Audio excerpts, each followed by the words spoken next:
Bonjour mesdames, écoutez, je suis de nouveau très heureux de vous retrouver chaque semaine.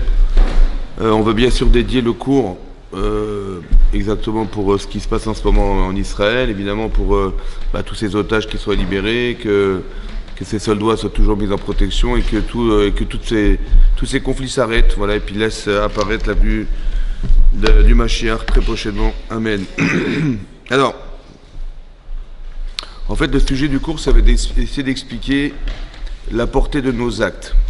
Vous voyez, souvent vous écoutez sur Internet, on dit voilà, mesdames, il faut faire afrachat chala, prélever la chala, il faut faire des actes de pudeur, etc., pour essayer d'améliorer la situation. Je vais essayer de vous expliquer la logique qui existe entre le fait qu'on fasse des mitzvot et que ça puisse avoir une incidence sur l'actualité, la réalité. C'est ça je vais essayer de comprendre ce phénomène. Vous voyez comment, parce qu'on fait des mitzvot, tout à coup, ça a une incidence sur la réalité, puis ça peut provoquer des miracles, des choses incroyables. Alors, c'est marqué dans la parasha de cette semaine, Vayera Elav Hashem. Donc on est parasha de Vayera, c'est marqué Vayera Elav Hashem. Hashem apparaît, lui apparaît. Behelon et Mamré, dans les collines de Mamré, Vehu Yoshev, il était assis, Petach Haoel, à la porte de sa tente, Kechom Hayom, à la chaleur du jour. Voilà ce que dit le texte. Maintenant, de qui il s'agit? Il lui est apparu, il était assis. De qui il s'agit? C'est qui cette personne qui est assise? Et c'est cette personne qui a vu apparaître Hachem. Oui. Alors on sait que c'est Abraham, mais c'est bizarre, étonnant qu'on ne nous cite pas le nom d'Abraham. Il fallait simplement dire il est apparu Abraham, ou bien Abraham était assis à la porte de sa tente. Non, Abraham n'apparaît pas dans le texte. Pourquoi il n'apparaît pas? Pourquoi il est transparent? Oui, il est invisible. Alors Rachid nous explique c'est quoi Vayera Elav. Est-ce qu'on peut voir Hachem? Il lui est apparu, c'est pas bizarre. Il a entendu, on pourrait...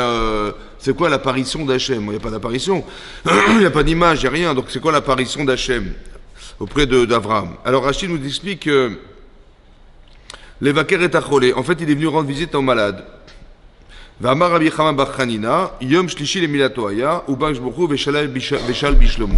En fait, c'était le 3e jour de la circoncision d'Avraham Avinu, jour très très douloureux pour un adulte. Et Hachem vient demander comment vas-tu, Avraham Avinu, comment vas-tu? Donc on est plus dans l'écoute d'un message d'Hachem. Hachem vient lui demander comment vas-tu plutôt qu'une apparence. C'est quoi l'apparence? Il lui est apparu, il n'est pas apparu, il est simplement venu lui demander comment vas-tu. Ça va? Voilà. Alors peut-être c'est quoi l'idée en fait? Quelle est l'idée? Alors peut-être on va réfléchir à ça déjà en première a priori. Il y a une mitzvah d'aller rendre visite aux malades. Oui? Mitzvah. On nous dit, vous savez, quand vous allez rendre visite à un malade, vous reprenez 1/60 de la maladie. C'est-à-dire que vous lui enlevez 1/60 de la maladie. Enlevez 1/60. Alors, que ça veut dire? En fait, l'idée, c'est que quand on va voir des malades, on les réconforte, on les rassure, on tient à eux. Et donc, ça donne envie d'en sortir d'hôpital, ça donne envie de se soigner, ça donne envie de... Donc, la présence, en fait, notre présence, elle va retirer de la maladie dans la mesure où la personne elle va vouloir absolument se soigner. Oui, la présence, quand vous parlez avec des gens, le fait de vous voir rentrer dans une chambre d'hôpital, déjà les gens sont heureux de vous voir, sont réconciliés avec eux-mêmes, sont rassurés de savoir qu'on pense à eux. C'est ça que ça veut dire, non? Ouais. Peut-être c'est ça l'idée, peut-être que la présence d'Hachem, c'est comme ça. Quand quelqu'un n'est pas bien dans sa vie ou dans sa peau, ou il a envie de se soigner, en fait, il dit, mais il faut absolument que je me soigne, il faut que je consulte un médecin. Mais pourquoi? En vérité, c'est logique, parce que j'ai envie de me soigner. Peut-être que c'est ça l'idée. Il lui est déjà... En fait, quand on a envie de se soigner, c'est qu'Hachem nous est apparu en nous disant, mais comment vas-tu? Et maintenant qu'il est passé et qu'il m'a dit, mais comment vas-tu? J'ai absolument besoin de ta santé. Alors à ce moment-là, on va consulter les médecins, on a envie de se sortir d'une situation compliquée. Vous comprenez? Il lui est apparu. Le simple fait qu'on soit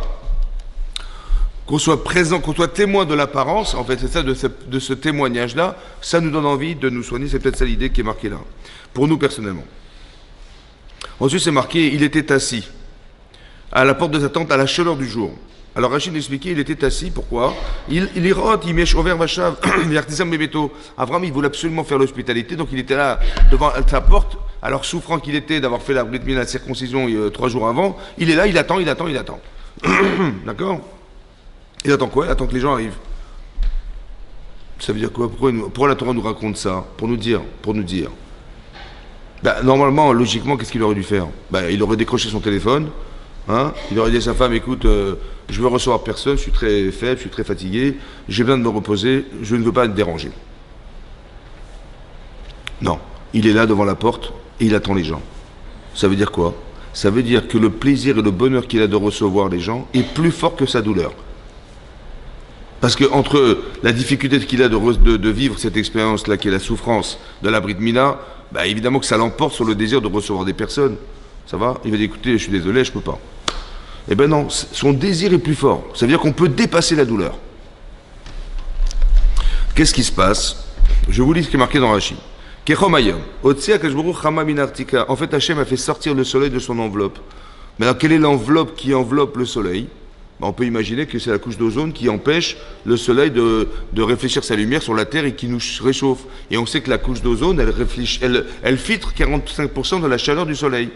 Donc si l'enveloppe, c'est la couche d'ozone, et qu'Hachem y retire l'enveloppe, ça veut dire qu'il a laissé apparaître la chaleur à 45% de plus que la chaleur qui était là présentement, on est d'accord?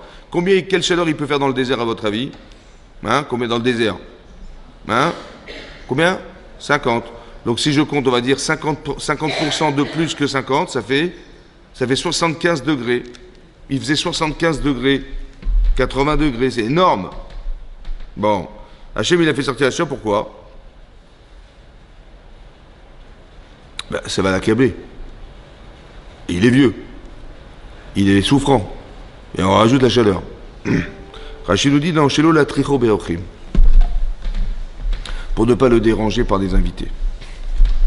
Hachem il n'a rien trouvé d'autre à faire, oui, que de lui rajouter une chaleur torride pour empêcher les gens de sortir des jeux et de déranger Abraham. Alors qu'il y avait sûrement des soldes à Sephora. Les Galeries Lafayette, il y avait des 50% de réduction sur les parfums et les...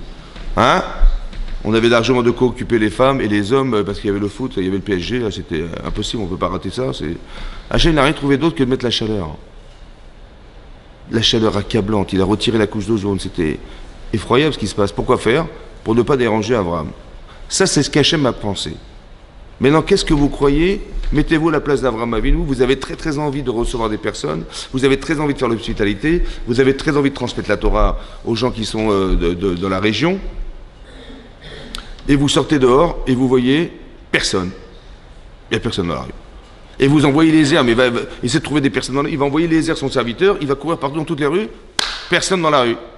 Comment vous vous sentez? Vous savez qu'Hachem il a envie, vous savez qu'Hachem il sait que vous avez envie de recevoir des personnes. C'est une mitzvah. Pourquoi on voudrait m'exempter d'une mitzvah que j'ai envie de faire?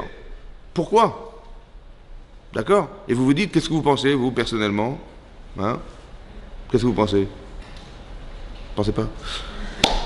Ben moi je pense que c'est frustrant. Je pense qu'Hachem il veut pas de mes mitzvot. Je pense que je vais m'accabler à penser que je vaux rien, quoi. C'est ça, hein, c'est ça que je vais penser. Quelle raison il aurait de m'empêcher de faire une mitzvah? En fait, Hachem, il a fait qu'il y ait une chaleur torride dehors. Vous savez pourquoi? Pour ne pas déranger Abraham. Ça veut dire qu'aux yeux d'Hachem, la santé est prioritaire sur la mitzvah. Bah oui, parce que quelle raison il avait d'exempter Abraham Il dit non, t'occupe de rien, personne ne viendra te déranger, je t'exempte de la mitzvah parce que tu dois te soigner, tu dois te reprendre des forces, voilà, c'est ce qui est marqué, non? C'est ça? Mais pourquoi Hachem il a fait un miracle pareil? Parce que rien ne pouvait empêcher Abraham d'aller chercher les personnes. Rien. Vous avez compris? Il aurait été chercher à Sephora les dames, il aurait été et au Galeries Lafayette les tirer vers la maison, il aurait été voir les messieurs dans les stades de foot pour les sortir de là-bas et dire écoutez, il y a un cours de Torah, venez. Et voilà ce qu'il aurait fait Abraham Avinu. Il ne fallait pas qu'il puisse le faire. Il faisait trop chaud dehors, personne n'allait sortir. Vous avez compris? C'est-à-dire que le miracle est proportionnel à l'entêtement qu'avait Abraham de vouloir faire cette mitzvah. Hachem, il n'a rien trouvé d'autre à faire. Oui, il n'a rien trouvé d'autre à faire que ça. Tellement c'était fort chez lui. Donc c'est ce qui se passe. Je continue le texte. Rashi nous dit les fiches Harou Mitztaer. Mais quand Hachem a constaté que Avram était en peine, Shelo Hayu Ochim Baim, que personne ne venait, il n'y a aucun invité qui arrivait, il était peiné de voir que personne n'arrivait, il ne pouvait pas faire cette mitzvah d'hospitalité. Alors Hachem, qu'est-ce qu'a fait Hachem? Evi Malachim Bidmut Anashim. Il a envoyé chez Avram des anges qui avaient des apparences humaines. Ça va? Qu'est-ce que vous auriez fait, vous? Ben, je sais pas, si je suis Hachem, et je sais qu'Abraham, il veut recevoir des gens, mais je veux pas qu'il reçoive des gens, je veux qu'il se repose, je veux qu'il reprenne des forces, je veux qu'il se soigne. Donc qu'est-ce que je fais? Je fais un miracle incroyable, j'enlève la couche d'ozone, il fait une chaleur torride, personne ne sort dehors. Mais non, j'ai constaté qu'Abraham, il avait de la peine, le pauvre. Ouais, il voulait absolument recevoir des gens. Bon, il veut recevoir des gens, bon écoutez, qu'est-ce que vous auriez fait? Ben, moi, j'aurais fait logiquement, j'aurais remis la couche d'ozone, la chaleur aurait été moins torride, les gens seraient sortis dehors, il aurait reçu des gens à la maison. C'est ça qu'il aurait dû faire Hachem. Qu'est-ce qu'il fait Hachem? Non! Il garde le soleil. Et il envoie des anges. C'est logique? Hein? Dites non, dites non. Non, c'est pas logique. Bah non, c'est pas logique. Bah oui, il aurait dû retirer la chaleur, laisser les gens sortir, et là, il aurait reçu les personnes qu'il aurait voulu recevoir, et ça aurait été tranquille. Non, non, non! Il garde la chaleur. Il laisse la chaleur telle quelle, il envoie des anges. Abraham, il est vieux, il est accablé par la chaleur, par la douleur. Qu'est-ce que tu lui rajoutes de la souffrance? C'est pas normal. Ça va, c'est pas normal. Bon, premier renseignement que vous tirez de ça, c'est quoi? En fait, c'est un test, en fait. Ouais, on vit des tests permanents dans sa vie. Maintenant, de croire qu'Hachem, il veut savoir comment Abraham, il va réagir à la situation, comment il va faire, est-ce qu'il va abandonner, il va dire oui, il va dire non. Bon, Hachem, il n'a pas de problème de savoir. Vous savez qu'il voit Hachem, il voit Abraham à sa naissance, il voit la fin de sa vie. Il n'a aucun problème dans le temps de voir ce que va décider Abraham. Il n'a aucun problème à ce niveau-là. Il faut savoir une chose claire. Hachem, il n'a pas besoin de savoir ce que vous allez faire. Hachem, il a besoin de vous faire savoir ce que vous êtes capable de faire. D'accord? Le test n'est pas dans l'intérêt que Hachem, il ait la connaissance de ce que vous allez faire, ça n'a aucun sens. Par contre, si ce que je vis me permet, moi, de savoir où j'en suis. Vous avez compris? Par exemple, dans l'exemple qui est donné ici. Si je vous pose la question de savoir combien vous pouvez recevoir de gens chez vous. Bon, souvent, on me répond, je ne sais rien, 3 personnes, Shabbat, 5 personnes, 6 personnes, le mariage de vos enfants, 15 personnes, 20 personnes. T'es sûr? Bon, à peu près, je ne sais pas. En fait, on n'en sait rien. Qu'est-ce que fait Hachem? Il dit à Abraham, fais la Mila. Bon. 3 jours plus tard, il vient le voir, il dit, comment tu te sens? Il dit, écoutez, c'est très handicapant, je suis très embêté, je ne sais pas quoi faire, je n'arrive pas à bouger. Bon, mais tu as encore envie de recevoir des personnes ou pas? Il dit, ben oui, j'ai très envie. Bravo! Bravo! Ça veut dire quoi, bravo? Ça veut dire que ton désir de mitzvah, il est plus fort que ta douleur personnelle. Superbe. Il dit, je te rajoute la chaleur. Comment tu te sens? Ah, carrément accablé, là, il fait trop chaud, là. Et puis je suis vraiment déçu, il n'y a personne dans la rue et tout ça. Je dis, mais tu as la douleur et tu es accablé par la chaleur, mais tu as encore envie de recevoir des gens. Tu aurais dû dire, écoutez, là, c'est trop, là. Non, non, j'ai très envie, je suis là devant l'attente, j'attends les gens.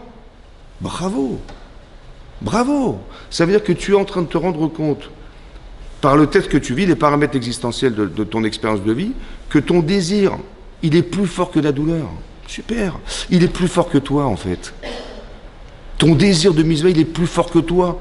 Au lieu de dire, ah, écoutez, là, c'est trop dur. Ah, écoutez, là, je suis désolé. Là. Déjà, la bride Mila, c'était énorme. Alors, tu m'as en plus accablé avec la chaleur. Là, je décroche. Tu n'as pas dit je décroche. Ça veut dire que ton cerveau et ton désir émotionnel de faire une mitzvah, il est plus fort que toi. Super. Vous avez compris comment il faut réfléchir? Il ne faut pas réfléchir, ah, je suis accablé, ah, qu'est-ce que...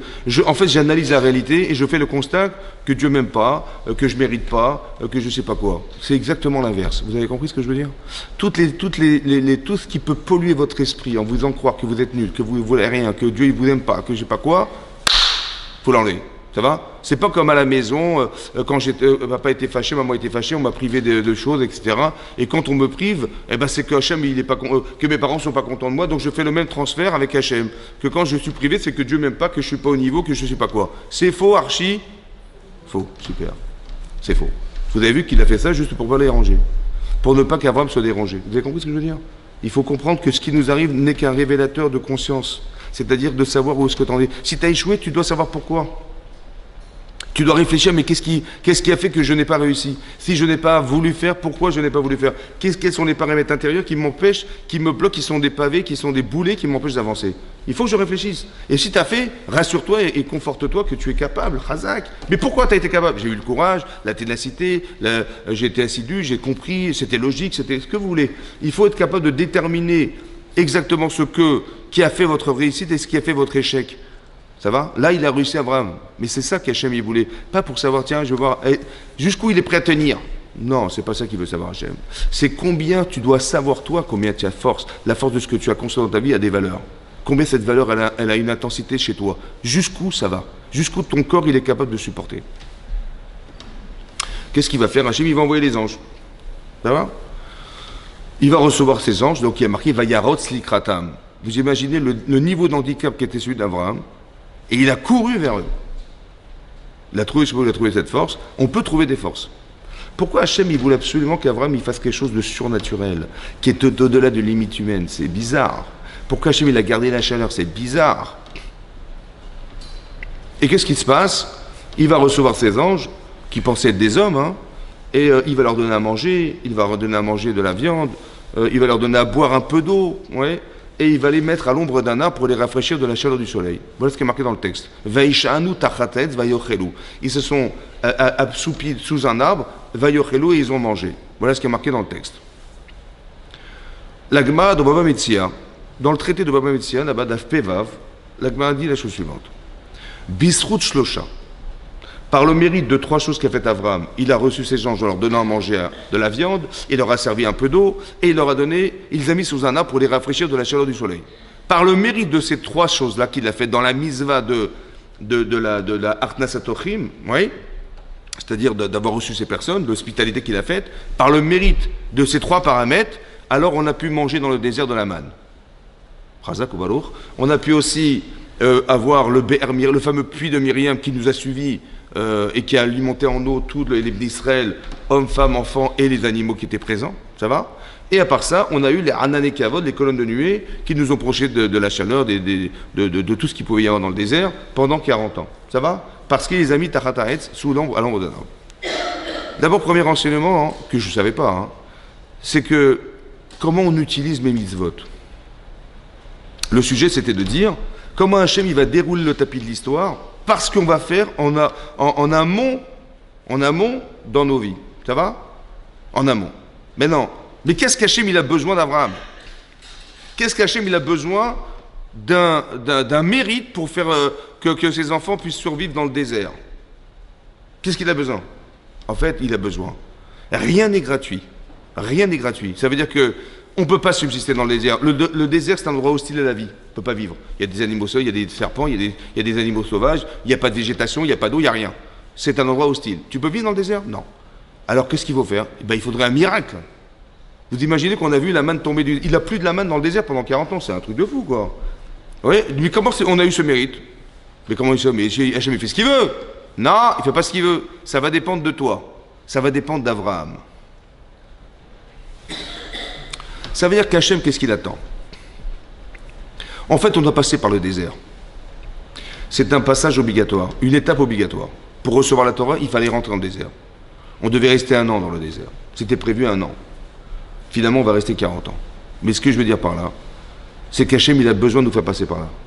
Alors, il cherche quelqu'un qui va faire un acte de bonté au-delà de la nature dans son désert. La question, c'était la suivante. Mais pourquoi Hachem, il a laissé la chaleur? Pourquoi?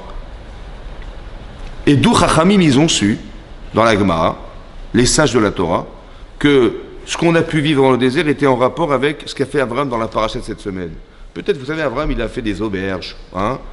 Il a fait des auberges. Donc, il a logé des gens, il a nourri des gens, il a alimenté en eau et en nourriture. Tu avais dit, voilà, puisqu'il a mis sous un toit, on a eu l'année avec Avod, parce qu'il a donné à manger à ces pauvres gens, on a pu manger dans le désert, et parce qu'il leur a donné à boire, on a pu boire dans le désert. Non, c'est pas ça. Non, c'est ici, là, c'est là que ça se passe. En vérité, pourquoi? D'où ils ont su ça? Peut-être l'idée parce que, depuis quand Hachem, il est prêt à faire souffrir un homme aussi faible? Pourquoi Hachem, il a gardé la chaleur? C'est pas normal. C'est pas normal. Ah, c'est pas normal. En fait, qu'est-ce qu'il a fait Hachem? Vous savez ce qu'il a fait Hachem? Il a reconstitué le désert chez Abraham. Qu'est-ce que c'est qui c'est Abraham? Abraham, c'est un homme? Non. Abraham, c'est celui qui représente toute la gente masculine juive. Tout le peuple juif est concentré dans cet homme. Toute la gente féminine est concentrée dans cette femme. Elle s'appelle Sarah. Ça va? Donc, tout est là. Donc, quand Hachem, il demande à Abraham, en fait, il va donner du mérite à tous ceux qui vont être les descendants d'Abraham, puisque tout est en Abraham. Est-ce que vous comprenez que nous sommes les héritiers d'Abraham? Donc tout ce que va faire Abraham, on est l'héritier de ce qui est devenu Abraham. Abraham, il est devenu cet homme capable, au-delà de sa limite humaine, d'aller faire du chesed à ce niveau-là. Ça va? Deux enseignements. Un, c'est pour ça que c'est pas marqué Abraham dans le texte. Il y a marqué, il était assis, il lui est apparu. Mais dis-moi, Abraham est apparu. Abraham je sais pas, il a entendu Hachem lui dire, comment vas-tu? Abraham était assis à la porte de Satan. Non, parce que quand tu dépasses tes limites, en fait, tu n'as plus de nom. On n'est plus dans l'humain. Quelqu'un de normal, il va dire, écoutez, je suis désolé, je peux pas. Vehu Yoshev, il était assis. C'est qui? C'est toute la volonté qui était en lui. Il n'y a plus de la partie corporelle qui représente Abraham. Il n'y a plus. C'est ça qui est marqué dans le texte. Si vous voulez, la transparence d'Abraham Avinu est révélatrice que son corps n'a aucune implication sur ses décisions personnelles. Vehu Yoshev. Vanira Helav. Il lui est apparu. Vous avez compris? Voilà. Il n'y a rien qui fait écran entre lui et lui. Il n'y a rien. Il n'y a rien qui peut l'empêcher d'agir. Il n'y a pas quelque chose qui va dire, mais écoute, t'es vieux, tout ce qu'on pourrait entendre dire de, mais t'es vieux, regarde la chaleur qu'il fait dehors. Et puis bon, c'est pas grave, ils se passeront de toi, etc. Et puis t'es malade, et puis tous les prétextes qu'on pourrait trouver, en fait, pour s'exempter de quelque chose. Il n'y a rien ne l'exempte. Vous avez compris? Il est au-dessus des normes. Pourquoi Hachem, il a fait ça? Et parce que Hachem, il avait besoin de trouver un homme qui soit capable de faire un acte de chesed au-dessus de la nature pour que lui-même, il soit capable de faire quelque chose d'extraordinaire au-dessus de la nature.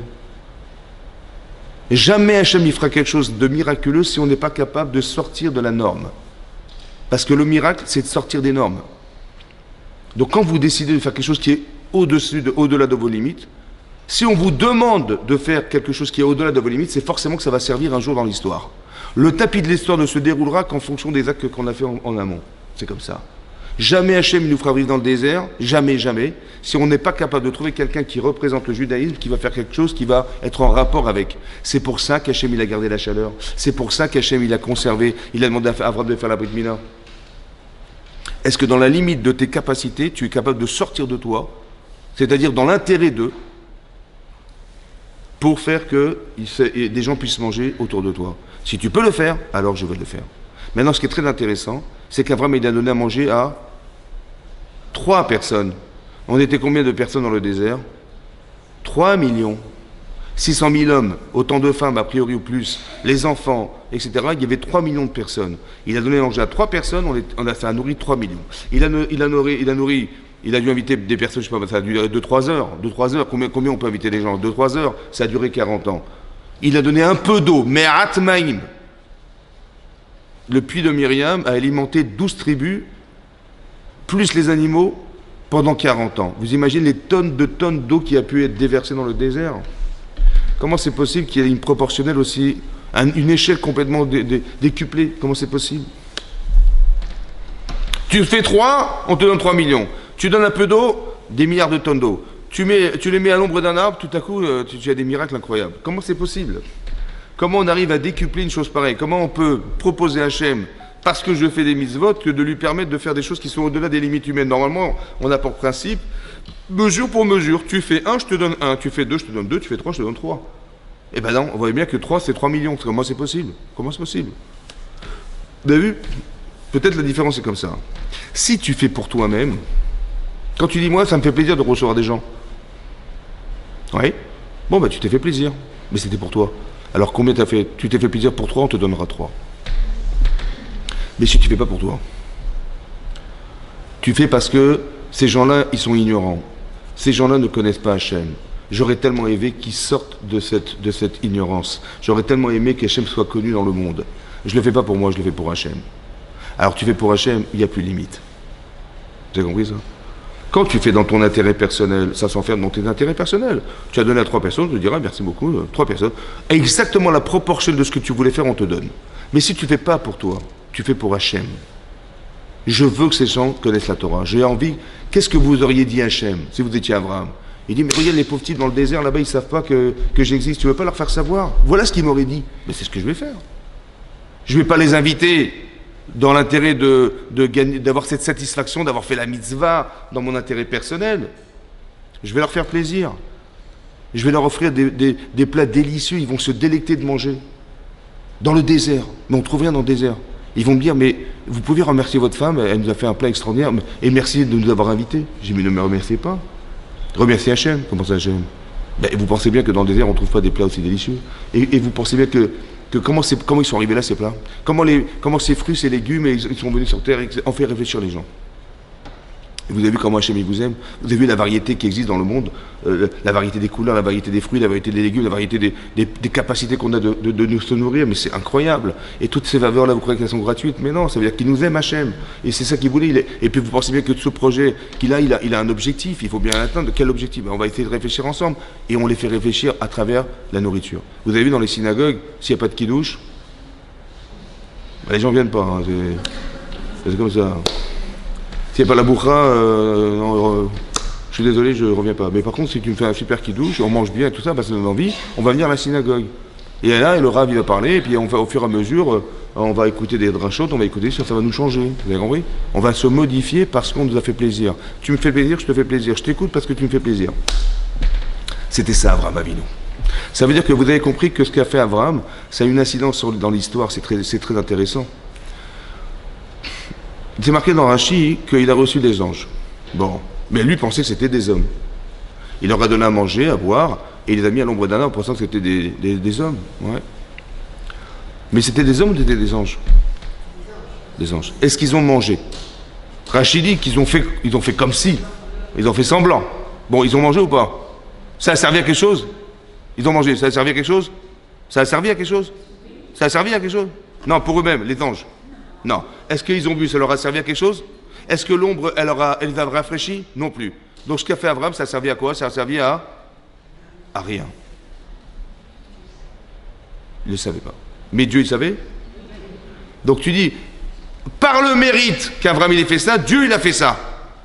Mais Dieu, il savait que ça n'avait servi à rien. C'est comme si vous avez la photo d'une personne, ouais, un carton comme ça, une photo, il y a un trou dans la bouche, et vous prenez la cuillère, et vous lui mettez dans la bouche, là, hop, ça retombe derrière, mais j'ai donné à manger.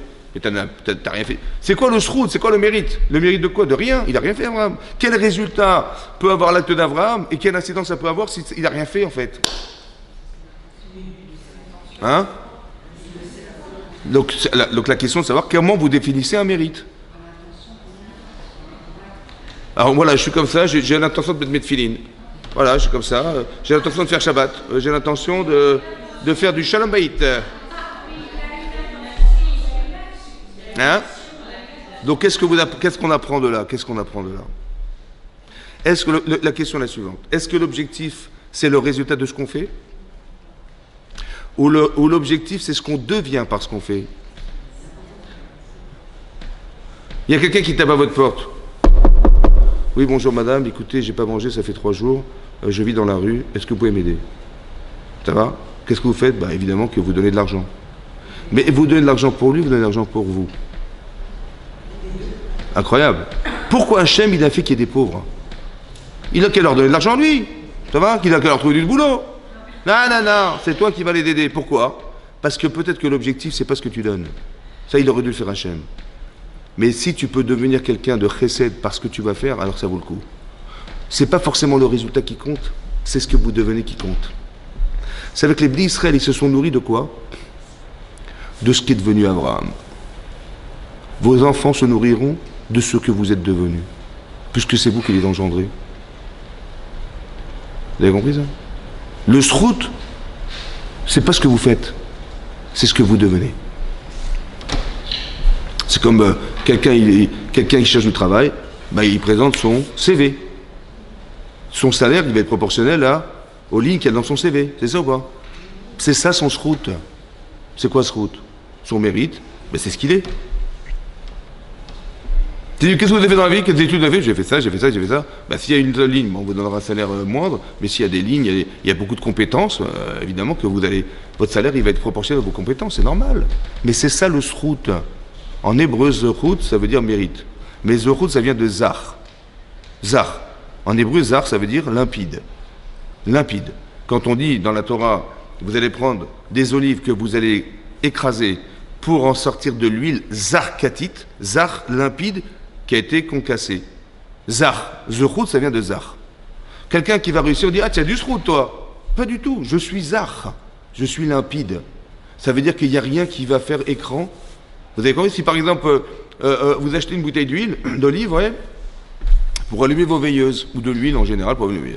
Et dans l'huile, vous allez retrouver des morceaux d'olive, vous allez retrouver des morceaux de noyaux d'olive, ouais. Et quand vous versez votre dans les flacons et vous mettez votre veilleuse, à un moment donné, la flamme va crépiter. Parce qu'il n'y a plus d'huile, il n'y a que des olives, ou il y a des noyaux d'olive. Il ne faut pas qu'il y ait des noyaux d'olive. Il ne faut pas qu'il y ait des morceaux d'olive. Zar, ça veut dire qu'il n'y a rien qui va empêcher la flamme de brûler. Il ne faut pas qu'elle crépite. C'est ça, zar. Donc quand vous savez que c'est quoi le srout? C'est de dire je ne veux rien en moi qui va faire écran avec la volonté que j'ai de me réaliser dans ma vie. J'ai du srout, ça veut dire que j'ai réfléchi, mais qu'est-ce qui peut m'empêcher de faire? Tu dis mais peut-être la chaleur, peut-être la fatigue, peut-être je ne sais pas quoi, ou ça te coûte trop cher, j'en sais rien, ou ça demande trop de travail ou trop d'efforts. Tané Chamal te dit quoi? Mais fonce. Et ton corps il dit attends, combien ça va coûter? Combien de temps je vais passer? Et pourquoi moi? Et il y en a d'autres, et machin. En fait, tu te rends compte que c'est ça qui pollue ta vie, quoi. Tu n'es pas zar.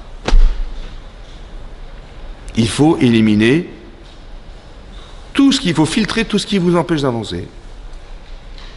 Ça va? Avram, il n'a aucun obstacle.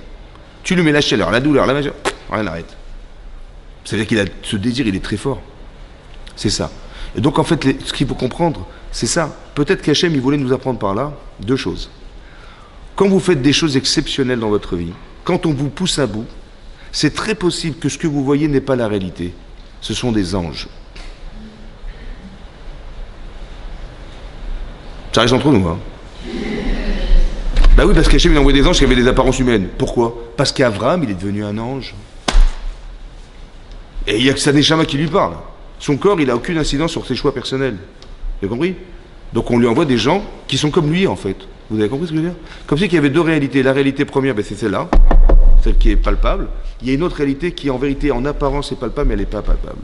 Pourquoi? Parce que vous avez atteint un niveau exceptionnel de dépassement de soi. La réalité, elle va suivre ce dépassement de soi.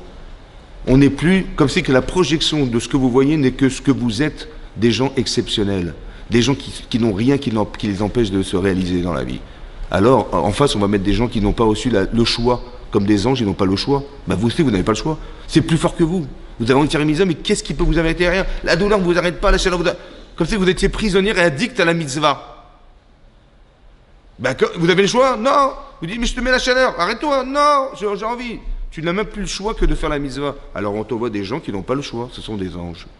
Et ça, cette réalité, elle est présente. Mais pourquoi Hachem fait ça? Parce qu'il veut préparer l'avenir. Alors il crée des situations qui vont l'aider à préparer l'avenir. Un petit peu comme. Vous avez compris la projection des actes, comment ça marche? Un petit peu comme. C'est marqué que Yosef, lorsqu'il est arrivé, Yosef Hatzadik, lorsqu'il est arrivé chez Potiphar, qui était ministre d'époque de Paro, il arrive là-bas, bon, il était bel homme et tout, et il y a une femme, la femme de Paro, elle le voit arriver, bon, elle va interroger des astrologues. Et dit, dites-moi, il y a un nouveau domestique qui est arrivé chez nous, vous croyez qu'on a un rapport tous les deux avec... Il lui dit, bah écoutez, je pense, voilà, dans l'astrologie, je vois que vous aurez des enfants avec lui. Baruch Hashem. Donc qu'est-ce qu'elle fait? Elle essaie de le séduire, elle se change 3 fois par jour, machin, mais elle fait les Shem Shamaïm, hein, au nom du ciel. Elle a vu dans le ciel les étoiles, qu'elle le fait, ça va? Bon, elle va l'envoyer en tôle, hein, finalement, mais ce que je veux dire par là, c'est que elle fait tout pour le séduire. Elle dit, mais on va avoir des enfants ensemble, il n'a rien compris, il est bête ou quoi, il comprend rien, celui-là. Finalement, ils se sont trompés, c'était pas avec elle, c'était avec sa fille adoptive. Bon, il se joue un peu décalé, ouais. Finalement, il va épouser la fille adoptive de la femme de Potiphar, qui était la fille, en fait, de Dina, et finalement, ils vont avoir des enfants ensemble, mais c'était pas elle, c'était sa fille adoptive. Ils sont juste un peu gourés au niveau de... Mais ce que je veux dire par là, c'est que, et voilà, elle va tenter. Bon, à un moment donné, il va y avoir une fête en Égypte, et tout le monde partait fêter. La fête, c'était une fête religieuse, hein, bien sûr, religieuse. Il fallait se procéder devant des idoles. Et donc, monsieur Potiphar, il demande à sa femme, tu me suis, on y va? Et madame était souffrante, soi-disant souffrante. Elle a dit, je peux pas, je suis désolé, donc je pourrais pas. Bon, évidemment, Abu Yosef n'a pas été, et donc il s'est retrouvé seul avec elle. Qu'est-ce qu'elle fait, madame? Elle lui saute dessus, ouais. Et lui, qu'est-ce qu'il fait? Il le retire. Elle attrape par son vêtement, il retire son vêtement, ouais. et Vayetse à Choutsa. Il est sorti à l'extérieur pour éviter de tomber dans le panneau de cette femme. Maintenant, le Ramban, il demande la question, mais évidemment que Yosef était sûrement plus fort physiquement qu'elle. Pourquoi il a pris le risque de laisser son vêtement et qu'elle a pris madame prétexté qu'elle a été abusée, j'ai la preuve, regardez, voilà, il m'a abusé, il a abusé de moi, voilà, j'ai la preuve, j'ai le vêtement. Pourquoi il a pris le risque? Il fallait mieux qu'il la pousse et il sort tranquille. Le Ramban dit là-bas que si c'était tourné simplement vers elle, pour la pousser, il aurait craqué, il aurait fait la verre avec elle. Il connaissait ses limites. Il a dit, je peux même la regarder, je peux pas. Et donc il a dit, je préfère se compromettre, parce qu'il a passé 10 ans de sa vie en prison à cause de ça, hein, on est d'accord, pour ne pas tomber là-dedans. Les limites de la vera. Il s'est sauvé. Il y a un midrash dans Teilim, sur un passage qu'on lit dans le Hallel. Le Hallel, tous les Rosh Chodesh, tous les Yom Tov, on lit le Hallel. On lit le Hallel. Ça marquait Ra'a Ayam Vayanos. Elle a vu la mer et elle s'est écartée. De quoi il s'agit? De l'ouverture de la mer Rouge. Elle a vu la mer et elle s'est écartée. Et c'est ça qui a permis au peuple d'Israël de passer par ce couloir pour sauver des millions de personnes et recevoir la Torah. Demande le Midrash, mais qu'est-ce qu'elle a vu la mer pour s'écarter et laisser les d'Israël entrer? Ra'a, elle avait marqué Ra'a Yam Vayanos. Elle a vu la mer et elle s'est écartée. Mais qu'est-ce qu'elle a pu voir qui lui a permis de s'écarter? Elle a fait marquer qu'elle a vu le tombeau de Yosef. Parce que quand on est sorti d'Égypte, on a récupéré les ossements de Yosef. Elle a vu le tombeau de Yosef. Ça va? C'est marqué dans le Midrash, dans Teilim. Vayanos mipne anas. Elle s'est écartée parce que monsieur, il s'est écarté de cette femme. Il a refusé de faire cette avéra. Ça a sauvé des millions de personnes dans le désert. Regardez la portée des actes. Vous avez compris ce que je veux dire? La portée des actes, ça veut dire qu'on ne se rend pas compte de ce que vous faites. On fait des mitzvahs, on fait des machins, on ne sait même pas ce que Hachem il va faire avec. Maintenant, vous avez bien compris qu'il a fait quelque chose qui était très très difficile. Ça fait 1 an qu'elle lui court derrière, ça fait 1 an qu'elle se change tous les 3 fois par jour. Il aurait craqué depuis longtemps. Il aurait dit, elle le cherche, bon. Et puis il voit son mari, il dit, mais le pauvre. Bon, et la pauvre aussi, la pauvre, elle a tellement envie qu'on se retrouve tous les deux. Bon, ben non, c'était plus fort que lui, il peut pas. Il peut pas. Ça veut dire quoi, il peut pas? Ça veut dire que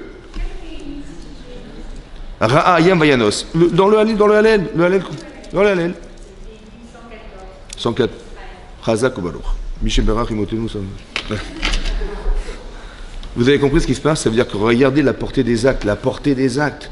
On vous dit, mais faites des mitzvot, faites des machins, on ne se rend pas compte de ce que ça peut avoir comme conséquence dans la réalité des choses de demain. C'est extraordinaire. C'est ça le srout, vous avez compris que il fallait absolument, parce que moi je me suis posé la question, j'ai dit, mais quel rapport y a-t-il entre le fait que la mer s'ouvre et que Yosef, on dit, ouais, il s'est sauvé, alors la mer elle s'est sauvée. Vous avez vu, c'est gentil, mais j'ai pas compris le rapport entre les deux. Vous voyez? Bon, peut-être l'idée c'est la suivante. Vous savez, dans les 10 commandements, c'est marqué l'otin af. Ça veut dire ne pas pratiquer l'adultère. Bon, si on n'est pas capable humainement de se refuser à l'adultère, est-ce qu'Hachem il peut nous ordonner de ne pas pratiquer l'adultère? Non. Non, peut pas. Alors on va chercher quelqu'un dans le peuple juif qui est capable de surmonter ça. Il s'appelle Yosef. Il a été capable, alors on peut recevoir la Torah. Ça veut dire qu'il a été capable, il nous a permis de l'être. C'est ça le srout. On dit srout avot, le mérite des pères. C'est quoi le srout avot? C'est parce qu'on porte en nous une capacité émotionnelle mentale de se retenir de faire des avérotes parce qu'ils ont été capables de le faire. C'est ça l'héritage. Ça veut dire que, encore une fois, c'est ce qu'il est devenu Yosef qui m'intéresse. Il était capable mentalement de se maîtriser, de se dire non, je suis désolé, je ne peux pas. Pourquoi je ne peux pas? Parce que son mari, c'est mon maître. Et grâce à lui, je ne suis pas tombé chez des voyous, je suis tombé chez une famille qui est ministre de Paro. C'est noble comme service. À part ça, il me fait confiance. Tous les biens qu'il a, aveuglément, il me les a confiés pour m'en occuper. Il a confiance en moi. J'ai une reconnaissance infinie vis-à-vis de cet homme, etc. Je ne peux pas tromper ça. Je ne peux pas le tromper, je ne peux pas prendre sa femme, c'est impossible, vous comprenez? Les émotions qu'il peut avoir, d'honnêteté intellectuelle, de capacité émotionnelle à pouvoir se dire « je lui dois reconnaissance ». Et à part ça, Khatati Elohim, je sais que c'est interdit. La loi de Noach a interdit d'avoir un rapport adultère avec une femme mariée, donc je ne peux pas me permettre. Mais il a mis un argument religieux à la fin. Dans le texte, quand vous voyez le texte, il a dit je suis reconnaissant, il m'a tout donné, et à la fin il a parlé de la religion. Pourquoi? Parce que le premier rapport qu'on a aux choses, c'est le physique. Donc, il faut que j'arrive à traduire ça physiquement comme une incapacité de le faire. Comment je fais? Je me dis, attends, tu vas le croiser dans les couloirs, tu viens de tromper sa femme, tu peux? Tu sais que tu lui as reconnaissance, tu sais que sans lui, tu n'aurais jamais été là aujourd'hui, etc. etc. Excusez, je suis désolé, je ne peux pas. C'est-à-dire que l'argumentaire que je suis en train de vous dire, c'est un argumentaire pour convaincre son corps de ne pas flancher. Après que tu sois capable de faire ça, alors tu es armé pour ne pas le faire. Pourquoi? Parce que c'est une émotion contre une autre. Il est très attiré par cette femme, et d'un autre côté, c'est une attirance physique, et d'un autre côté, il faut que ton physique, il ait la force de dire non. Alors tu vas argumenter, mais c'est pas possible. Comme si tu te disais, mais c'est pas possible. Tu lui dois tout à cet homme, son mari, quoi. Tu vas pas tromper son mari, c'est pas possible. C'est comme tu vas lui prendre la caisse, tu pars avec. C'est pas possible. Vous savez, je peux pas. Honnêtement, si je gagne ma vie grâce à lui, je peux pas le voler, c'est impossible. Vous savez, je développe une relation émotionnelle avec cet homme pour m'empêcher de tromper sa femme ou de tromper son mari avec son épouse. Vous avez compris comment ça marche? Il n'y a qu'une émotion qui refoule une émotion. Il n'y a qu'une émotion qui refoule une émotion.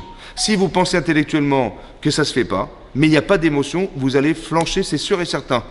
Parce que le désir est plus fort que la raison. Donc il faut une raison émotionnelle pour refouler un émotionnel. C'est pour ça que Yosef, il va être capable de résister. La résistance, c'est quoi? C'est une capacité émotionnelle à comprendre que c'est pas possible. Comme l'inverse. Avraham, on lui dit, va faire l'Ordan Satochim, il ne peut pas s'empêcher de le faire. Il est addict à la mitzvah. On peut être addict à la vera. Il y a des gens qui sont addicts au jeu. Ils vont se ruiner à jouer au poker, ils vont se ruiner à jouer au casino, etc. Ils vont se ruiner. Mais je veux dire, t'as une famille, t'as machin, plus fort que lui. Puisque c'est vrai dans la faute, c'est vrai dans la mitzvah. Tu peux être addict à la mitzvah. À force de faire, à force de faire, à force de faire. Avraham, il est fou de la mitzvah de recevoir des gens. Il est fou de ça. Parce que le plaisir que ça fait, le fait qu'il sache que ça va aider des gens à sortir de leur méconnaissance, de toute la bêtise qu'il peut y avoir dans la vie. Ouais. Tout ce que vous voyez aujourd'hui, en fait, on a affaire à des gens qui intellectuellement sont très faibles. Ils sont manipulés, etc. Donc, il faut qu'on trouve des gens qui soient structurés mentalement, qu'on puisse les aider à mieux comprendre la vie, à mieux comprendre l'humain. C'est ça le but. Et ben, c'est ce que fait Avraham Avinu. Ouais. Et ça permet de faire que, voilà. Donc, qu'est-ce qu'on peut nous tirer comme enseignement de là? Voilà, on vit une situation qui est compliquée, c'est vrai, très difficile. Ouais. Et on entend partout les médias, etc., nous dire, mais mesdames, il faut faire des mitzvot, il faut vous engager, il faut faire la prière, il faut aider les soldats. Je dis, qu'est-ce que je peux faire, moi? J'habite dans le 16e, j'habite à Neuilly, j'habite machin. D'ici, moi, je ne suis pas guerrier, je ne vais pas prendre des armes, je ne vais rien faire du tout. Alors écoutez-moi bien. Il faut que vous compreniez une chose. Que ce qui arrive, c'est une provocation à changer. Je m'explique. Marqué dans le Midrash, que quand Hachem il a envoyé Pharaon, 7 jours après qu'on soit sorti d'Égypte. Une semaine après, oui, c'est le fameux 7e jour de Pessah, oui, la mer va s'ouvrir, etc. Qu'est-ce qui va se passer? Hachem il a envoyé Paro. Bon, je ne vais pas vous expliquer comment ça s'est passé, mais bon, et Paro, monsieur, il décide de nous récupérer. Il dit, mais qu'est-ce que j'étais fou, des bêtes, de vous avoir laissé partir, alors que vous travaillez pour nous. Il va convaincre son armée de venir, alors qu'ils avaient perdu tout leur bien, ils avaient tout perdu. Hein. Monsieur il a réussi à les convaincre. Et il arrive là-bas, devant la mer Rouge, il y a marqué Paro, il crive. Paro se rapproche. Normalement, le pharaon, le roi, il est en queue de peloton là-bas. Alors lui, il va devant pour dire, écoutez, on y va, hein, je suis là, je vous encourage, on y va. Hein. Bon, c'est un peu frileux, il dit, on y va, ok. Et marqué Veïsouenem, les Bnei Israël ont levé les yeux, et ils ont vu l'armée, ils ont eu très peur. Il y a marqué là-bas, dans le texte de la Torah, il y a des gens qui ont été voir Moshe Rabbeinu. Je dis, mais qu'est-ce qu'on a été fou de partir là? Qu'est-ce que tu as été nous faire sortir d'Égypte? On va tous mourir là. Hein? Oui ou non? Bon. Tu sais quoi? J'aurais préféré rester un esclave en Égypte, même si je devais souffrir, mais vivant, que de mourir dans le désert. Souffrir, mourir, je préfère souffrir que mourir. C'est ça qu'ils ont dit. Ouais. Il dit quoi? Il manquait du bois là-bas pour faire des cercueils en Égypte, pour qu'on soit obligé d'en faire ici, j'ai pas compris. Voilà ce qu'ils ont dit. En Gvarim et Mitzraïm. Il n'y avait pas de cercueil là-bas pour qu'on soit obligé de mourir ici. Incroyable. Ça, c'est certaines personnes ont réagi comme ça. Et d'autres, ils ont Hachem.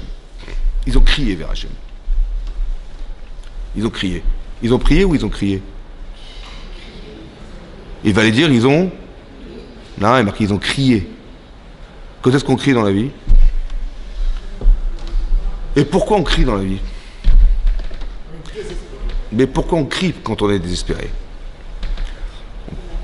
On peut dire, j'ai du désespoir. Bon. Hein, pourquoi on crie dans la vie? En fait, on crie dans la vie parce que quand on ne peut pas exprimer ce qu'on ressent, c'est un cri. Quand vous ne pouvez pas l'expliquer, là, vous criez. Ouais. Quand vous voyez une araignée qui monte sur votre oreiller, vous dites pas à votre mari, tiens, t'as vu, il y a une oreiller, il y a une araignée. Non, non, ouais. Mais pourquoi je crie? Ben, je crie parce que qu'est-ce que je te dis? Je peux même pas t'expliquer pourquoi je crie. L'autre il dit, mais t'es folle ou quoi? C'est une araignée, ça va, tu peux l'écraser. Ah non, je crie parce que émotionnellement, je ne peux pas t'expliquer verbalement ce que je ressens, alors je crie. Le cri, c'est le sentiment le plus profond en fait. Ça ne peut pas s'expliquer. C'est comme ça. Mais c'est un sentiment très profond de se rattacher à qui? En fait, ça a été fait exprès en fait. Pourquoi Hachem il l'a envoyé par où? C'est pourquoi? Parce qu'il fallait qu'il crie, il fallait qu'il prie en fait. Mais est-ce que la prière c'est la solution à me débarrasser de mon fléau? Ou bien la prière c'est d'arriver à atteindre un niveau de proximité avec Hachem qui va éliminer Paro? Vous avez compris la différence? Tu dis mais il m'arrive ça, j'ai un problème. Eh ben, je vais prier, la prière c'est le médicament. Je vais prier Hachem, il va me débarrasser de Pharaon et comme ça on a gagné. C'est pas ça qu'il veut Hachem. Parce que si c'était vrai, pourquoi il te l'a envoyé? Il ne te l'a pas envoyé pour lui dire de l'enlever. Non, il te l'a envoyé pour que quand tu as eu peur, ça te dit, oh, je me raccroche à lui. Pourquoi il a fait ça, Hachem? Parce qu'on avait la Emouna pour sortir d'Égypte, c'est sûr. Mais est-ce qu'on aura la Emouna pour atteindre la Torah? Pas sûr. Ça suffira pas. Alors Hachem, il provoque cette proposition-là que par où il vient pour nous accrocher plus encore à lui. Il y a Minou Bachem, ou Moshe Ado, et là ils ont eu la Emouna d'Hachem. Mais il l'avait déjà l'avant. Non, ils ont atteint un autre niveau d'Emouna. Et ce niveau d'Emouna-là, qui a été provoqué par la venue de Paro, il leur a permis de recevoir la Torah. Est-ce que vous comprenez ce que ça veut dire? Ça veut dire que ce qu'on est en train de vivre est une provocation à nous accrocher. Donc dans votre cerveau, il ne faut pas dire Dieu, je t'en supplie, débarrasse-nous de ça, débarrasse-nous de ça. Non, c'est pas ça qu'il faut dire. Maintenant, il faut dire autre chose. Dévoile-toi. Ce que tu voulais en vérité, c'est quoi? C'est que Kol Sasson, Vekol Simcha. C'est ça. Non, ce qu'il voulait Hachem, c'est qu'on s'accroche à lui. Il voulait, en fait, ce qu'il veut Hachem, c'est qu'on l'accepte qu'il existe. Hachem, il veut résider parmi nous. Hachem, il veut absolument qu'on aille tous en Israël et que Hachem, il puisse résider en Israël parmi nous. C'est ça qu'il veut. Qu'est-ce qu'il fait? Il crée des situations qui sont provocantes de désir de s'accrocher à lui. Mais quand tu t'accroches, tu atteins un autre niveau. Ce niveau-là, il n'a plus rien à voir avec la provocation de Paro, puisque on l'a fait pour que tu t'accroches. Mais quand tu t'es accroché, il va disparaître. On n'a pas besoin de lui. Il n'est que le moyen de te permettre d'évoluer. Donc ce qu'on a vécu aujourd'hui, ça n'a qu'un sens. Le sens que ça peut avoir, c'est la proximité l'un avec l'autre. On est solidaires les uns des autres, on relativise notre vie. L'essentiel, c'est voir il faut sauver ces gens. Il y a eu des captifs, il y a eu des machins, il y a eu des prisonniers, tout ce que vous voulez. Mais c'est des provocations émotionnelles pour dire Hachem s'en supplie, arrête. Dévoile-toi, ça y est, c'est bon, on a compris. La Géoula, on veut la Géoula. C'est ça que ça veut dire. Donc il faut prier que Hachem se révèle. Et bien qu'il s'est révélé, évidemment, tout ce qui a été les provocateurs de cette situation va disparaître. Mais pas de dire, il faut qu'on s'arme bien, il faut qu'on trouve des tunnels, Mais non, c'est débile, c'est pas ça. On va pas réagir comme les gens qui ont dit, mais qu'est-ce qu'on a été fait de sortir d'Égypte? On aurait préféré rester esclave en Égypte. On s'attache à la réalité, c'est faux, c'est pas comme ça qu'on réfléchit. Je dis, mais qu'est-ce qu'on a été faire de sortir d'Égypte? On est juifs, mais qu'est-ce qu'on a été faire pour qu'ils nous haïssent autant? C'est pas ça, c'est pas comme ça qu'on réfléchit. On doit réfléchir en se disant, c'est une provocation à atteindre un niveau de proximité. Si on n'arrive pas à l'avoir tout seul, Hachem le provoque. Vous avez compris ce qui se passe? Voilà. Si on n'a pas été solidaire parce qu'il y a eu des conflits qui nous ont séparés, mais il dit, mais ça va pas ou quoi? Mais je veux pas de ce peuple juif là. Je veux un peuple juif solide, consolidé. Vous avez compris ou pas? Alors il a fait ça. Mais non. Vous avez vu ce que ça a provoqué ou pas? La solidarité que ça a provoqué? Est-ce que vous connaissez un rave dans le monde entier qui aurait pu réaliser ça? Non? Vous connaissez ou pas? Moi j'en connais pas. J'en connais pas. Personne ne peut rester indifférent et indifférent à ce qui se passe. Mais c'est ça qu'il voulait Hachem. Vous avez compris? Il n'a pas trouvé quelqu'un, alors il a dit, je vais le faire moi-même. Mais on peut pas. Ça veut dire que ces gens qui sont partis, vous imaginez à quel niveau ils nous ont fait atteindre? Ce sont des neshamot très spéciales. On n'a pas choisi n'importe qui. Parce que quel mérite il aurait le rave d'avoir réussi à faire ça? Énorme. Eux, ils ont réussi à le faire. Ça veut dire qu'il faut regarder, vous avez vu la relativité de la relation qu'on a aux gens? De dire, mais c'était des pauvres types, des machins. Pas du tout. Si c'était vrai, on n'aurait jamais fait ça avec eux. Vous avez compris ce que je veux dire? Donc ils avaient une très très grande neshama. Et ça a été un provocateur de réconciliation de tout le peuple juif. Vous avez même, sur le plan politique, on a fait un gouvernement d'union. D'union. On se supporte pas, mais là, on va s'unir. Hein. Qu'est-ce qui t'a pris, là?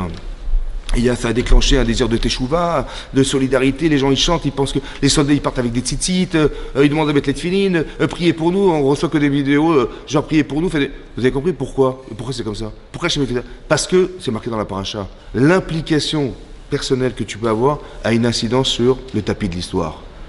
Ça dépend de toi. Qu'est-ce que tu décides de faire? Alors on te demande une chose. Fais un peu plus. Comme Avram, il a fait un peu plus. Tu vois, Avram, il aurait pu dire, écoutez, j'ai fait le brit milah, je suis désolé, je décroche le téléphone. Non, je décroche pas le téléphone. Mais je t'envoie la chaleur, je suis accablé. Non, je décroche pas le téléphone. Il faut être forte. Il faut être fort dans vos têtes et fort dans vos volontés. Il faut se dire, voilà, on parlait de la tsniout, on parlait de pleine valeur, etc. Ne comprenez pas sur le plan vestimentaire, comprenez-le sur le plan moral. La tsniout, c'est pas de la pudeur, genre je mets ma jupe comme ça, mais je me couvre la tête comme ça. Comprenez, essayez de comprendre qu'une femme, c'est la pudeur. La pudeur, c'est ce qui nous manque. Vous voyez les barbares, ce qu'ils ont fait? S'ils avaient inspiré des femmes, ils n'auraient jamais fait ça. Seulement, il y a les femmes de côté, il y a eux. Non, on doit s'inspirer des valeurs féminines. Et ça, c'est vous qui représentez ça. J'ai jamais vu des femmes en train de braquer des banques avec des mitraillettes. D'ailleurs, ça, c'est des hommes. Mais on devrait s'inspirer de la pudeur féminine pour avoir cette capacité de dire, mais c'est honteux. Vous avez compris?